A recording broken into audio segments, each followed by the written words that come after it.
Welcome to T-SAT. ఈరోజు మనం జీవశాస్త్రంలో భాగంగా అసంక్రామ్యత గురించి నేర్చుకుందాం. అసంక్రామ్యత అనగానేమి, అసంక్రామ్యతలో పాల్గొనేటువంటి వివిధ రకాల కణాలు, అదేవిధంగా అసంక్రామ్యతలో మానవ శరీర వ్యవస్థలోని అసంక్రామ్యతలో పాల్గొనేటువంటి వివిధ రకాల అవయవాల గురించి క్షుణ్ణంగా నేర్చుకుందాం. అసంక్రామ్యత, ముందుగా అసంక్రామ్యతను కనుక నిర్వచించాల్సి వస్తే మనకు సాధారణంగా వ్యాధులు అనేటువంటి సంక్రమిస్తూ ఉంటాయి. వ్యాధికారక జీవుల కారణంగా మనకి వ్యాధులు అనేటువంటి సంక్రమిస్తూ ఉంటాయి. వ్యాధి అనగా మనకు నిత్యం జరిగేటువంటి జీవక్రియలకి అంతరాయం కలగడాన్ని వ్యాధి అని అంటామని ఇంతకుముందు నేర్చుకున్నాము. ఆ రకంగా వ్యాధికారక జీవుల కారణంగా మనకు వచ్చేటువంటి వ్యాధి సంక్రమణాన్ని నిరోధించుటకి మన శరీర వ్యవస్థ స్వయంగా తయారు చేసుకున్నటువంటి ప్రత్యేకమైనటువంటి వ్యవస్థనే అసంక్రామ్యతగా పేర్కొనడం అనేటువంటిది జరుగుతుంది. సాధారణంగా మనకి వ్యాధులు రాకుండా మన శరీర వ్యవస్థ ఏర్పాటు చేసుకున్నటువంటి ప్రత్యేకమైనటువంటి వ్యవస్థనే అసంక్రామ్యత అని అంటాము.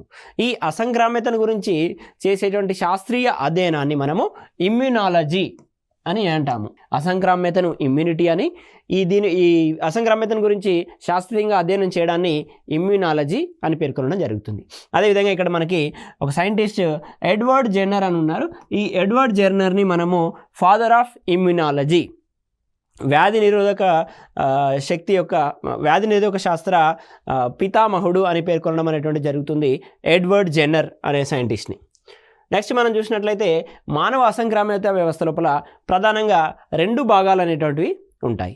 ఆ రెండు భాగాలు ఏంటి అని అంటే వైట్ బ్లడ్ సెల్స్, తెల్ల రక్త కణాలు, అదేవిధంగా లింఫాయిడ్ అవయవాలు. అసంక్రామ్యత వ్యవస్థ గురించి అధ్యయనం చేయాలని అంటే ముందుగా తెల్ల రక్త కణాల గురించి తెలుసుకోవాలి. ఆ తర్వాత ఈ అసంక్రామ్యత వ్యవస్థలో పాల్గొనేటువంటి లింఫాయిడ్ అవయవాల గురించి తెలుసుకున్నట్లయితే మనకి అసంక్రామ్యత వ్యవస్థని అర్థం చేసుకోవడం ఈజీ అవుతుంది. ముందుగా తెల్ల రక్త కణాల గురించి చూద్దాం. ఈ తెల్ల రక్త కణాలు అనేటువంటివి ఎముక మజ్జలోని మైలోబ్లాస్ట్ అనే పూర్వ కణాల నుండి ఉత్పత్తి చేయడం అనేటువంటిది జరుగుతుంది.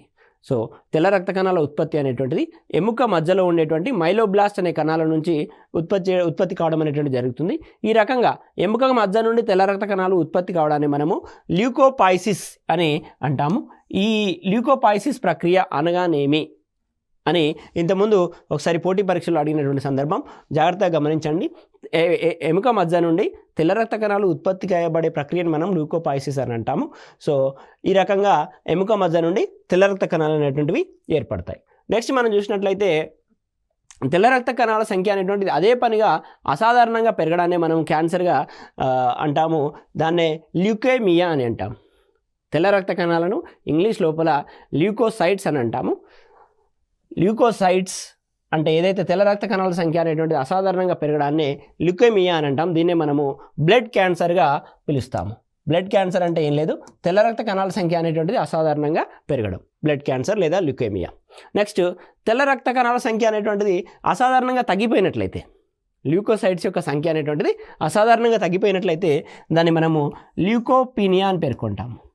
ల్యూకోపీనియా అని అంటే తెల్ల రక్త కణాల సంఖ్య తగ్గిపోవడం, ల్యూకేమియా అని అంటే తెల్ల రక్త కణాల సంఖ్య అనేటువంటిది అసాధారణంగా పెరగడం. నెక్స్ట్ మనం చూసినట్లయితే తెల్ల రక్త కణాలు మరి వాటి లోపల రకాలు. అసంక్రామ్యత వ్యవస్థ లోపల తెల్ల రక్త కణాలు అనేటువంటి ప్రధానమైనటువంటి పాత్రను పోషిస్తాయి. కావున ముందుగా అసంక్రామ్యత వ్యవస్థ గురించి అధ్యయనం చేయాలంటే తెల్ల రక్త కణాలు మరియు వాటిలో ఉన్నటువంటి వివిధ రకాల గురించి చూడాలి. మనకి తెల్ల రక్త కణాలను ప్రధానంగా రెండు రకాలుగా విభజిస్తారు లేదా వర్గీకరిస్తారు. గ్రాన్యులోసైట్స్, ఎగ్రాన్యులోసైట్స్ అని అంటాం.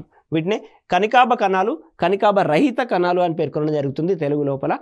గ్రాన్యులోసైట్స్ లోపల మనము ఎసిడోఫిల్స్, బేసోఫిల్స్ మరియు న్యూట్రోఫిల్స్ అని ఇక్కడ ఇవ్వడం జరిగింది. వీటిని గుర్తుంచుకోండి. ఈ క్రింది వానిలో ఏవి గ్రాన్యులోసైట్స్, ఈ క్రింది వానిలో ఏవి ఎగ్రాన్యులోసైట్స్ అని ఇంతకుముందు పరీక్ష లోపల అడగడం జరిగింది. సో మనకి మొత్తం 5 రకాల తెల్ల రక్త కణాలు అనేటువంటివి ఉండడం జరుగుతుంది. ఎసిడోఫిల్స్, బేసోఫిల్స్, న్యూట్రోఫిల్స్ని గ్రాన్యులోసైట్స్ అని అంటాము. దీన్ని BANగా గుర్తుంచుకోండి. Basophils, acidophils, neutrophils. ఈ షార్ట్ ఫామ్ ద్వారా గ్రాన్యులోసైట్స్ అనేటువంటి తెల్ల రక్త కణాలని గుర్తుంచుకోవచ్చు.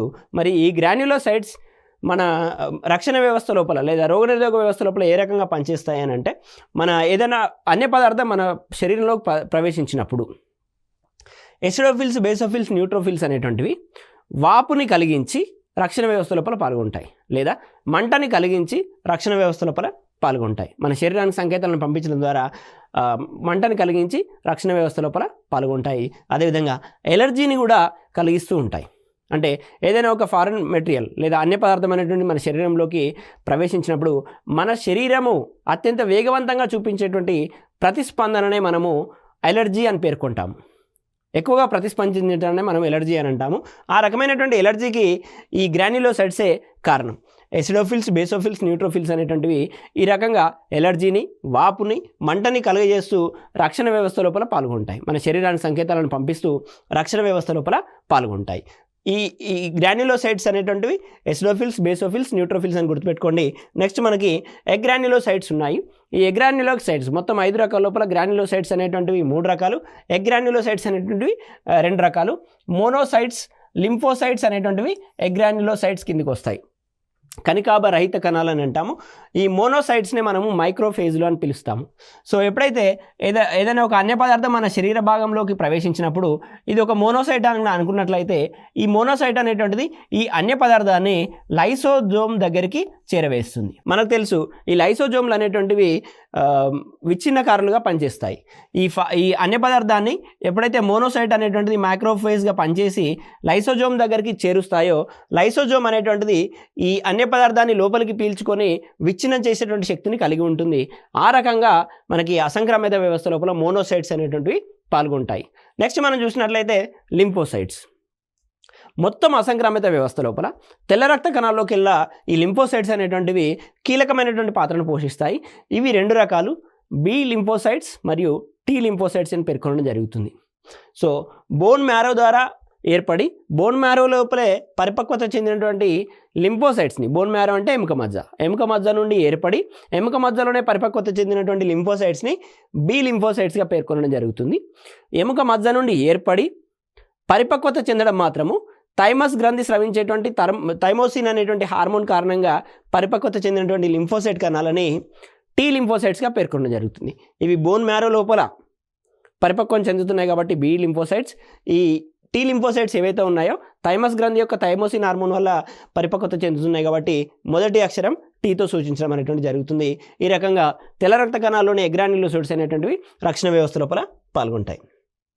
నెక్స్ట్ మనం చూసినట్లయితే లింఫాయిడ్ అవయవాలు. మనం ఇప్పటివరకు తెల్ల రక్త కణాల గురించి చూడడం జరిగింది. ప్రధానంగా 2 భాగాల గురించి నేర్చుకోవడం అనేటువంటి జరుగుతుంది. ముందు మనకి తెల్ల రక్త కణాలు, తర్వాత లింఫాయిడ్ అవయవాలు. ఈ లింఫాయిడ్ అవయవాలను కూడా తిరిగి మనము 2 రకాలుగా వర్గీకరించడం అనేటువంటి జరుగుతుంది. ప్రాథమిక లింఫాయిడ్ అవయవాలు, ద్వితీయ లింఫాయిడ్ అవయవాలు. ఈ ప్రాథమిక లింఫాయిడ్ అవయవాలు అంటే ఏంటి అని అంటే ఈ ప్రాథమిక లింఫాయిడ్ అవయవాలు అనేటువంటివి అసంక్రమిత వ్యవస్థలో పాల్గొనేటువంటి కణాలని ప్రత్యక్షంగా ఉత్పత్తి చేస్తాయి. ప్రత్యక్షంగా ఉత్పత్తి చేసేటువంటి వాటిని ప్రాథమిక లింఫాయిడ్ అవయవాలుగా పేర్కొనడం జరుగుతుంది. కేవలం అసంక్రమిత వ్యవస్థలో పాల్గొనేటువంటి కణాలని కలిగి ఉన్న కారణంగా అసంక్రమితలో పాల్గొన్నట్టయితే ఆ రకమైనటువంటి అవయవాలని ద్వితీయ లింఫాయిడ్ అవయవాలు అంటాం. అంటే ద్వితీయ లింఫాయిడ్ అవయవాలు అనేటువంటివి తెల్ల రక్త కణాలను కానీ లింఫోసైట్స్ని కానీ ఉత్పత్తి చేయవు. కేవలం తెల్ల రక్త కణాలని లేదా లింఫోసైట్స్ని కలిగి ఉన్న కారణంగా అసంక్రమిత లోపల పాల్గొంటాయి. ప్రాథమిక లింఫాయిడ్ అవయవాలు మాత్రము తెల్ల రక్త కణాలను కావచ్చు, లింఫోసైట్స్ని కావచ్చు ఉత్పత్తి చేయగలుగుతాయి.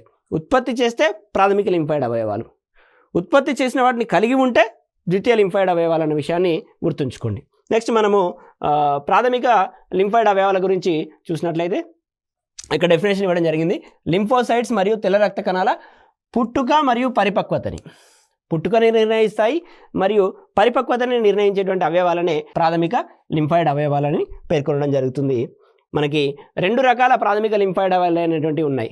ప్రాథమిక లింఫాయిడ్ అవయవాలు అనేటువంటివి 2 రకాలు. ఒకటి ఎముక మజ్జ, మరి రెండవది థైమస్ గ్రంథి. ఎముక మజ్జ గురించి కనుక చూసినట్లయితే టీ లింఫోసైట్స్ మరియు బి లింఫోసైట్స్ 2 కూడా ఎముక మజ్జ నుండి ఏర్పడతాయి. లింఫోసైట్ల లోపల టీ లింఫోసైట్స్, బి లింఫోసైట్స్ 2 ఉంటాయని నేర్చుకోవడం జరిగింది. ఈ 2 కూడా ఎముక మజ్జ నుండే ఏర్పడతాయి. ఈ ఎముక మజ్జ నుండి ఏర్పడుతున్నాయి కాబట్టి ఎముక మజ్జ అనేటువంటిది ప్రాథమిక లింఫాయిడ్ అవయవం అనేటువంటి విషయాన్ని గుర్తుంచుకోండి. ఎప్పుడైతే ఈ అసంక్రమిత వ్యవస్థలో పాల్గొనేటువంటి కణాలని ఉత్పత్తి చేస్తాయో వాటిని మనం ప్రాథమిక లింఫాయిడ్ అవయవాలు అంటామని ఇంతకుముందు నేర్చుకున్నాము. ఎముక మజ్జ నుండి ఇవి ఏర్పడుతున్నాయి కాబట్టి ఎముక మజ్జ అనేటువంటిది ప్రాథమిక లింఫాయిడ్ అవయవం. నెక్స్ట్ మనం చూసినట్లయితే బి లింఫోసైట్స్. ఈ ప్రాథమిక లింఫాయిడ్ అవయవమైనటువంటి ఎముక మజ్జ నుండి బి లింఫోసైట్స్ టీ లింఫోసైట్స్ రెండు వస్తున్నాయి కదా. ముందుగా మనం బి లింఫోసైట్స్ గురించి చూద్దాం. ఎముక మజ్జలో ఏర్పడడంతో పాటు పరిపక్వత కూడా చెందుతాయి. ఎముక మజ్జలోనే పరిపక్వత కూడా చెందుతాయి. సో ఎముక మజ్జని ఇంగ్లీష్ లోపల బోన్ మ్యారో అని పేర్కొనడం జరుగుతుంది. బోన్ మ్యారోలో మొదటి అక్షరమైనటువంటి బితో వీటిని బి లింఫోసైట్స్ అని పిలవడం జరుగుతుంది. కనుక బి అనేటువంటి అక్షరం వీటికి ఉపయోగించడం జరుగుతుంది. బోన్ మ్యారో నుండి ఉత్పత్తి అవుతున్నాయి, బోన్ మ్యారోలోనే పరిపక్వత చెందడం కూడా జరుగుతుంది. కనుక బి అనే అక్షరం వీటికి ఉపయోగిస్తారు. నెక్స్ట్ మనము టీ లింఫోసైట్స్ కనుక తీసుకున్నట్లయితే టీ లింఫోసైట్స్ అనేటువంటివి థైమస్ గ్రంథి స్రవించేటువంటి థైమోసిన్ అనే హార్మోన్ కారణంగా పరిపక్వత చెందడం అనేటువంటి జరుగుతుంది. అందుకే ఆ రకమైనటువంటి లింఫోసైట్లకి టీ అనే అక్షరంతో సంబోధించడం అనేటువంటిది జరుగుతుంది. ఈ థైమస్ గ్రంథి అనేటువంటిది ప్రాథమిక లింఫాయిడ్ అవయవాల లోపల రెండవ రకం. పుట్టుకని కానీ పరిపక్వతను కానీ డిసైడ్ చేస్తే దాన్ని ప్రాథమిక లింఫాయిడ్ అవయవం అని అంటాం.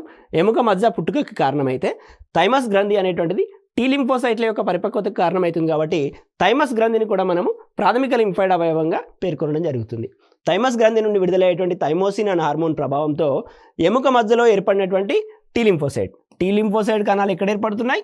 ఎముక మధ్య లోపల ఏర్పడుతున్నాయి. కానీ ఎక్కడ పరిపక్వత చెందుతున్నాయి? థైమస్ గ్రంథి లోపల పరిపక్వత చెందుతున్నాయి.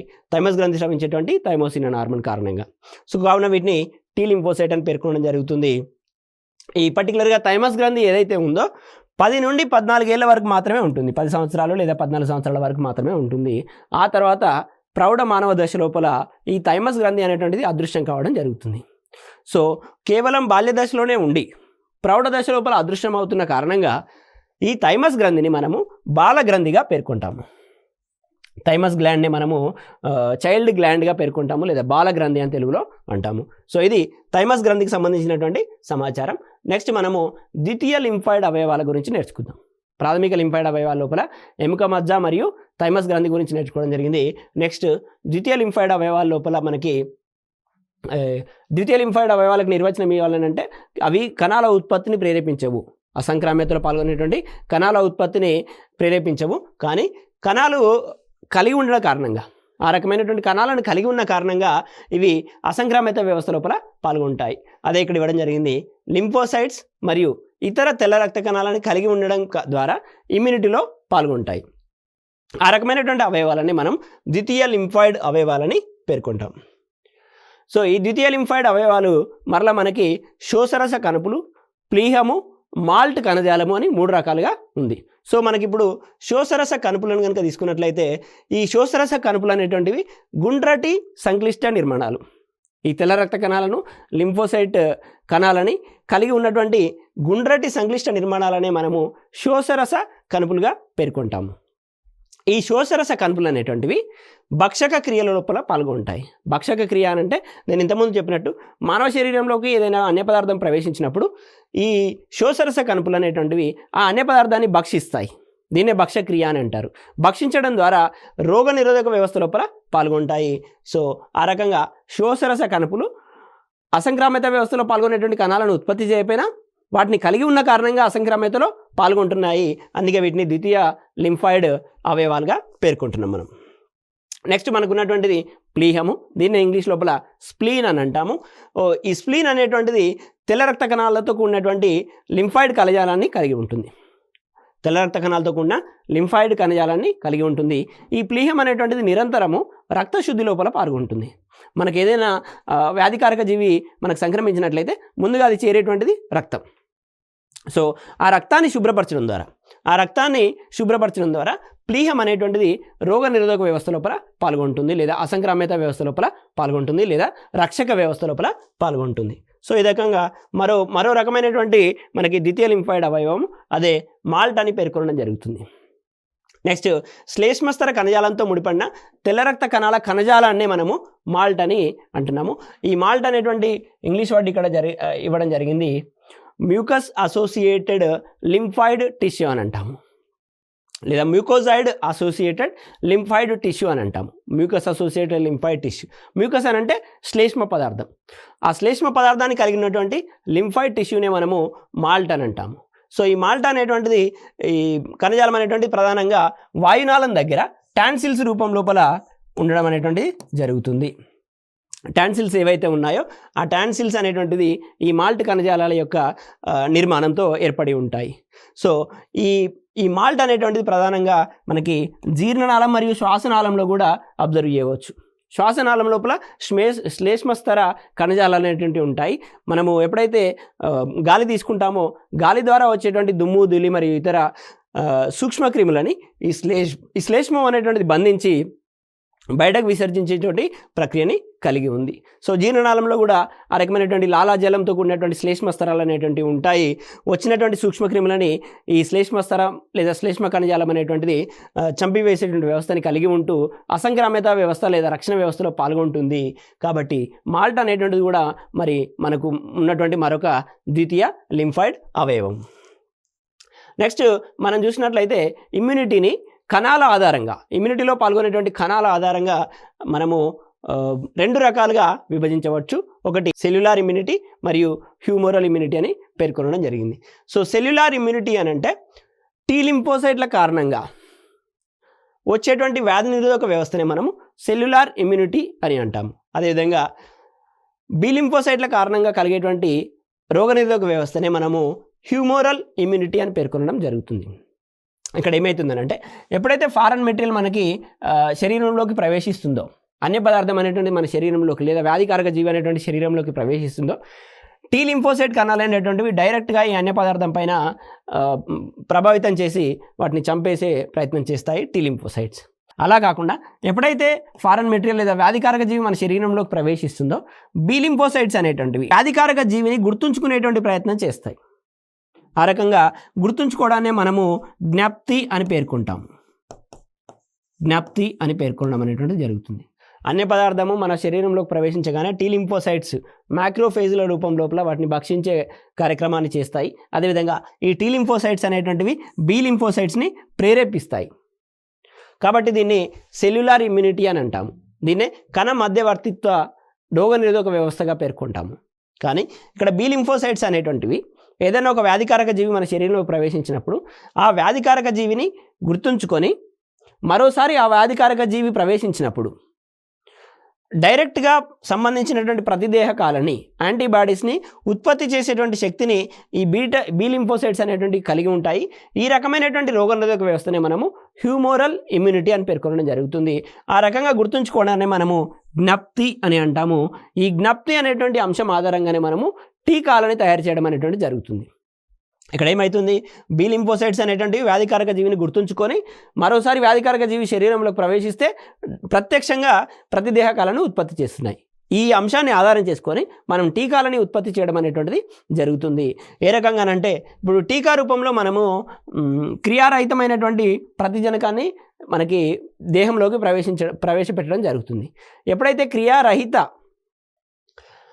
ప్రతిజనకాన్ని దేహంలోకి ప్రవేశపెడతామో బి లింఫోసైట్స్ అనేటువంటి ఆ క్రియారహిత ప్రతిజనకాన్ని గుర్తుంచుకొని ఒకవేళ నిజంగానే అసలైన ప్రతిజనకం కనుక బాడీలోకి ప్రవేశిస్తే వెంటనే ప్రతిదేహకాలను ఉత్పత్తి చేసేటువంటి సామర్థ్యాన్ని కలిగి ఉంటాయి.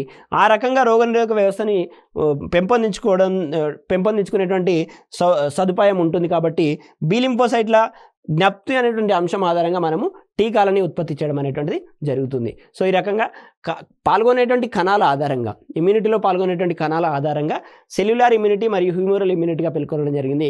సెల్యులార్ ఇమ్యూనిటీ లోపల టీ లింఫోసైట్లు, హ్యూమరల్ ఇమ్యూనిటీ లోపల మనకి బి లింఫోసైట్లు పాల్గొంటాయి. సెల్యులార్ ఇమ్యూనిటీనే మనము కణ మధ్యవర్తిత్వ ఇమ్యూనిటీ అని కూడా పేర్కొంటాం. నెక్స్ట్ మనము అసంక్రామ్యతలో నేర్చుకోవాల్సినటువంటి మరొక అంశము ప్రతిజనకం గురించి. ప్రతిజనకం అంటే ఏంటి అని అంటే ఇప్పుడు సాధారణంగా వ్యాధికారక జీవి అనేటువంటిది ఉంటుంది. వ్యాధికారక జీవి ఉపరితలంపై ఉంటూ మానవ రోగనిరోధక వ్యవస్థని ప్రేరేపించేటువంటి అన్య పదార్థాన్ని మనము ప్రతిజనకం అని అంటాం. ఏ అన్య పదార్థానికైతే మానవుని యొక్క రోగనిరోధక వ్యవస్థను ప్రేరేపించే శక్తిని కలిగి ఉంటుందో ఆ రకమైనటువంటి అన్య పదార్థాన్ని మనము ప్రతిజనకం అని పేర్కొనడం జరుగుతుంది. నెక్స్ట్ మనము ప్రతిదేహకం లేదా ప్రతిదేహం గురించి చూద్దాం. సో ప్రతిదేహకం అని అంటే వ్యాధికారకం ఉపరితలంపై ఉన్న ప్రతిజనకంకి విరుద్ధంగా లింఫోసైట్లు రూపొందించి విడుదల చేసేటువంటి గ్లైకోప్రోటీన్లని ప్రతిదేహకాలు అని అంటాం. ప్రతిదేహకాలు అని అంటే స్థూలంగా గ్లైకోప్రోటీన్ల సమూహం. ఈ గ్లైకోప్రోటీన్లని ఎవరు ఉత్పత్తి చేస్తున్నారంటే లింఫోసైట్లు ఉత్పత్తి చేస్తున్నాయి. లింఫోసైట్లు ఎందుకు ఉత్పత్తి చేస్తున్నాయి అంటే వ్యాధికారక జీవి అనేటువంటిది మన దేహంలోకి ప్రవేశించినప్పుడు వ్యాధికారక జీవి పైన ఉన్నటువంటి ప్రతిజనకాలపై పోరాడే విధంగా లింఫోసైట్లు అనేటువంటివి ఈ ప్రతిదేహకాలని ఉత్పత్తి చేస్తున్నాయి. అప్పుడు ఈ ప్రతిదేహాలు అనేటువంటివి ప్రతిజనకంపై పోరాడి వాటిని చంపివేసి అసంక్రామిత వ్యవస్థ లోపల పాల్గొనడం జరుగుతుంది. యాంటీబాడీ అనగా ప్రతిదేహము, యాంటీజన్ అనగా ప్రతిజనకము. ఈ యాంటీబాడీ లేదా ప్రతిదేహకాల కారణంగానే అసంక్రామిత వ్యవస్థ అనేటువంటిది కొనసాగుతుంది. మన దేహం అనేటువంటిది సంరక్షించబడుతుంది అనే విషయాన్ని గుర్తుంచుకోండి. యాంటీజన్ అనేటువంటిది బయట నుంచి మన శరీరంలోకి ప్రవేశించేటువంటి వ్యాధికారక జీవి ఉపరితలం పైన ఉండేటువంటి అన్ని పదార్థం యాంటీజన్. ప్రతిదేహం అనేటువంటిది మన బాడీ ఉత్పత్తి చేసేటువంటి యాంటీజన్కి వ్యతిరేకంగా, ప్రతిజనకానికి వ్యతిరేకంగా మన బాడీ ఉత్పత్తి చేసేటువంటిదే ప్రతిదేహకం. అట్లా గుర్తుంచుకోండి. నెక్స్ట్ మనము ఇక్కడ ప్రతిదేహకం అనేటువంటిది ఏం చేస్తుంది అని అంటే ఈ ప్రతిదేహం అనేటువంటిది ప్రతిజనకాన్ని బంధించడం ద్వారా వ్యాధికారకాన్ని నిర్మూలిస్తుంది. నెక్స్ట్ ఈ ప్రతిదేహకాలనే మనము ఇమ్యునోగ్లోబులిన్లు అని పేర్కొనడం జరుగుతుంది. సో ఇక్కడ మనకి మానవ శరీరం లోపల 5 రకాల ఇమ్యునోగ్లోబులిన్లు అనేటువంటివి ఉన్నాయి. ఒకసారి కనుక చూసినట్లయితే ఇమ్యునోగ్లోబులిన్ ఎం అని అంటాం, IgM. ఒక రకమైనటువంటి మనకు 5 రకాలు ఉంటాయి అంటాం కదా, ఒక రకమైనటువంటి ఇమ్యునోగ్లోబులిన్నే IgM అని పేర్కొనడం జరుగుతుంది. మనకున్నటువంటి మరో రకమైనటువంటి ఇమ్యునోగ్లోబులిన్నే IgA అని అంటాం. మొత్తంగా 5 రకాలు, IgM ఒకటి, IgA ఒకటి, అదేవిధంగా ఇమ్యునోగ్లోబులిన్ IgG అంటాం, IgG అని అంటాము. అదే రకంగా ఇమ్యునోగ్లోబులిన్ IgE, ఫైనల్గా మనకి IgD అనేటువంటివి మనకు 5 రకాల ఇమ్యునోగ్లోబులిన్లు అనేటువంటివి ఉంటాయి. 1, 2, 3, అదేవిధంగా 4, 5. సో ఈ 5 రకాల ఇమ్యునోగ్లోబులిన్లు అనేటువంటివి మానవ శరీరం లోపల ఉండేటువంటి ప్రతిదేహకాలని గుర్తుంచుకోండి. మనకు ఒకసారి గ్రూప్ 1లో అడిగారు తల్లిపాలలో ఉండేటువంటి ప్రతిదేహకం ఏది అని. ఈ 4 రకాల ఆప్షన్లు అనేటువంటివి ఇవ్వడం జరిగింది. సో వీటి గురించి ఒకసారి క్షుణ్ణంగా పరిశీలించండి. నెక్స్ట్ మనకి అసంక్రామ్యత గురించి నేర్చుకుందాం. ఇప్పటివరకు అసంక్రామ్యతలో ఉన్నటువంటి కణాల గురించి మరియు ఆ కణాల ఆధారంగా ఉన్నటువంటి వివిధ రకాల అసంక్రామ్యత వ్యవస్థల గురించి నేర్చుకోవడం జరిగింది. అసంక్రామ్యతలో పాల్గొనేటువంటి అవయవాల గురించి కూడా చూడడం జరిగింది. నెక్స్ట్ మనము అసంక్రామ్యతలో ఉన్నటువంటి రకాలు, అసంక్రామ్యత ఇమ్యూనిటీ టైప్స్ ఆఫ్ ఇమ్యూనిటీ అనేటువంటి చూద్దాం. సో స్వాభావిక అసంక్రామ్యత, మరి ఆర్జిత లేదా స్వీకృత అసంక్రామ్యతగా మనం 2 రకాలుగా అసంక్రామ్యతని స్థూలంగా వర్గీకరించవచ్చు. స్వాభావిక అసంక్రామ్యత అనగా సహజంగానే పుట్టుకతో వచ్చేటువంటి అసంక్రామ్యతని, రోగనిరోధక వ్యవస్థని స్వాభావిక అసంక్రామ్యత అని పేర్కొంటాం. అదేవిధంగా ఆర్జిత లేదా స్వీకృత అసంక్రామ్యత అనగా మానవుడు తన జీవితకాలంలో తన శరీరంలో ఉత్పత్తి చేసుకునేటువంటి అసంక్రామ్యతని, డెవలప్ చేసుకునేటువంటి, పెంపొందించుకునేటువంటి అసంక్రామ్యతనే మనము ఆర్జిత లేదా స్వీకృత అసంక్రామ్యత అని అంటాము. ఇది పుట్టుకతో ఉండదు, ఇది పుట్టుకతో పాటు వస్తుంది. సో ఇది అందరి మనుషుల లోపల స్వాభావిక అసంక్రామ్యత అనేటువంటిది ఇన్నేట్ ఇమ్యూనిటీ అని అంటాం. స్వాభావిక అసంక్రామ్యత, న్యాచురల్ ఇమ్యూనిటీ లేదా సహజ రోగనిరోధక వ్యవస్థ, సహజ రోగనిరోధక శక్తి అనేటువంటిది అందరి మనుషులకి సమానంగా ఒకే విధంగా ఉంటుంది. ఆర్జిత లేదా స్వీకృత అసంక్రామ్యత అనేటువంటిది చుట్టూ ఉన్న పరిస్థితులు, ఆహారపు అలవాట్ల ఆధారంగా ఆర్జిత లేదా స్వీకృత అసంక్రామ్యత అనేటువంటిది వేరువేరుగా ఉంటుంది. సో ఇప్పుడు ఒక్కొక్క దాని గురించి చూద్దాము. ముందుగా స్వాభావిక అసంక్రామ్యత గురించి చూద్దాం. సో పుట్టుకతోనే ఒక వ్యక్తికి లభించేటువంటి ఇమ్యూనిటీ. సో మనుషులందరిలో దాదాపు ఇది ఒకే విధంగా ఉంటుందనే విషయాన్ని గుర్తుంచుకోండి. స్వాభావిక అసంక్రామ్యత లోపల సహజ సిద్ధంగా వస్తుంది కాబట్టి దీన్ని మనము ఇన్నేట్ ఇమ్యూనిటీ లేదా ఇన్బార్న్, పుట్టుకతో వస్తుంది కాబట్టి ఇన్బార్న్ ఇమ్యూనిటీ అని కూడా అంటారు. సో వీటి కనుక ఎగ్జాంపుల్స్ కనుక చూసినట్లయితే జఠర రసంలోని హైడ్రోక్లోరిక్ ఆమ్లం, మనము తినే తిండి ద్వారా ఏవైనా సూక్ష్మక్రిములు మన జీర్ణాశయంలోకి ప్రవేశించినట్లయితే జీర్ణాశయంలో ఉండేటువంటి జఠర రసం అనేటువంటిది హైడ్రోక్లోరిక్ ఆమ్లాన్ని కలిగి ఉంటుంది. ఆమ్లత్వాన్ని కలిగి ఉంటుంది కాబట్టి మన శరీరంలోకి ప్రవేశించినటువంటి సూక్ష్మక్రిములని ఈ ఆమ్లత్వం అనేటువంటిది, ఈ ఆమ్లం అనేటువంటిది నశింపజేస్తుంది. ఆ రకంగా రోగనిరోధక వ్యవస్థలో పాల్గొంటుంది, ఆ రకంగా రక్షణ వ్యవస్థలో పాల్గొంటుంది. కాబట్టి జఠర రసంలో హైడ్రోక్లోరిక్ ఆమ్లం అనేటువంటిది పుట్టుకతో పాటు అందరికీ ఏర్పడుతూ ఉంటుంది కాబట్టి స్వాభావిక అసంక్రామ్యతలో పేర్కొనడం జరుగుతుంది. కంటిలో ఉన్నటువంటి లాక్రిమల్ గ్లాండ్స్ ఏవైతే ఉన్నాయో ఆ లాక్రిమల్ గ్లాండ్స్ అనేటువంటివి లైసోజైమ్ ఎంజైమ్ని ఉత్పత్తి చేస్తాయి. కంటిలోకి దుమ్ము ధూళి ప్రవేశించినప్పుడు ఈ లైసోజైమ్ ఎంజైమ్ అనేటువంటిది ఆ దుమ్ము ధూళిని బయటకు పంపించే ప్రయత్నం చేస్తుంది. సో ఈ విధంగా లైసోజైమ్ ఎంజైమ్ అనేటువంటిది మనకి రక్షక వ్యవస్థ లోపల పాల్గొంటుంది. అదే రకంగా చూసినట్లయితే చర్మం అనేటువంటిది కూడా రక్షణ వ్యవస్థలో ఏ విధంగా పాల్గొంటుంది? మానవ దేహానికి ఉన్నటువంటి ఒక తొడుగు వంటి నిర్మాణాన్ని మనము చర్మంగా పేర్కొనవచ్చు. ప్రాథమిక రక్షణ వ్యవస్థ అని కూడా ఈ చర్మాన్ని పేర్కొంటాము. ఎందుకనంటే చర్మమే లేకపోతే ప్రత్యక్షంగా డైరెక్ట్గా మనకి అన్ని రకాల సూక్ష్మక్రిములు అనేటువంటివి కణజాలాలకు వ్యాపించేటువంటి అవకాశం ఉంటుంది. ఈ చర్మం అనేటువంటిది దళసరిగా మందంగా శరీరాన్ని కప్పుతూ ఉండేటువంటి పొర లాంటి నిర్మాణం కాబట్టి రక్షణ వ్యవస్థలో ఆ రకంగా పాల్గొంటుంది. కాబట్టి దీన్ని మనము సహజ స్వాభావిక అసంక్రామ్యత అని కూడా పేర్కొనడం జరుగుతుంది. నెక్స్ట్ మనం చూసినట్లయితే శ్లేష్మ స్తరాలు. ముక్కు లోపల నోటి లోపల మనకు శ్లేష్మ స్తరాలు అనేటువంటివి ఉంటాయి. దుమ్ము ధూళి ప్రవేశించినప్పుడు ఈ శ్లేష్మం ద్వారా దుమ్ము ధూళి బంధించబడుతుంది. అదే సూక్ష్మక్రిములు గాలి ద్వారా మరి నీటి ద్వారా మనకి సూక్ష్మక్రిములు ప్రవేశించినట్లయితే ఈ శ్లేష్మం రూపంలో వాటిని బంధించి బయటకు విసర్జించేటువంటి ప్రక్రియని కలిగి ఉండి ఇవి రక్షణ వ్యవస్థలో పాల్గొంటున్నాయి. కాబట్టి సహజ అసంక్రామ్యతగా మనం శ్లేష్మ స్తరాలని పేర్కొనవచ్చు. ఇంకా మనం చూసినట్లయితే దగ్గడం. ఏదైనా ఒక దుమ్ము ధూళి మన గొంతులోకి వచ్చినప్పుడు దాన్ని మళ్ళీ వెనుకకు పంపించే ప్రయత్నంలో భాగంగా మనము దగ్గడం అనేటువంటిది సాధారణంగా ఉంటుంది. గాలి ద్వారా వచ్చేటువంటి సూక్ష్మక్రిములని లేదా దుమ్ము ధూళిని మళ్ళీ బయటికి పంపించడం కోసము మనము తుమ్మడం అనేటువంటి వ్యవస్థని కలిగి ఉన్నాము. ఈ దగ్గడం తుమ్మడం అన్నీ కూడా సహజ అసంక్రామ్యత వ్యవస్థలో భాగంగా ఉంటాయి. సో ఈ రకంగా మనకి అసంక్రామ్యత అనేటువంటిది సహజ అసంక్రామ్యత వ్యవస్థ లేదా స్వాభావిక అసంక్రామ్యత వ్యవస్థగా ఉంది. మరియు ఆర్జిత లేదా స్వీకృత అసంక్రామ్యత వ్యవస్థగా ఉంది. సో ఆర్జిత లేదా స్వీకృత అసంక్రామ్యత వ్యవస్థలో కూడా మళ్ళీ రకాలు ఉన్నాయి. మళ్ళీ ఆ రకాల లోపల మళ్ళీ సహజ మరియు కృత్రిమ క్రియాశీల వివిధ రకాలు అనేటువంటివి ఉన్నాయి. మరో క్లాస్లో మనము ఈ వీటి అసంక్రామ్యతలో ఉన్నటువంటి వివిధ రకాల గురించి మళ్ళీ నేర్చుకుందాం. Thank you one and all.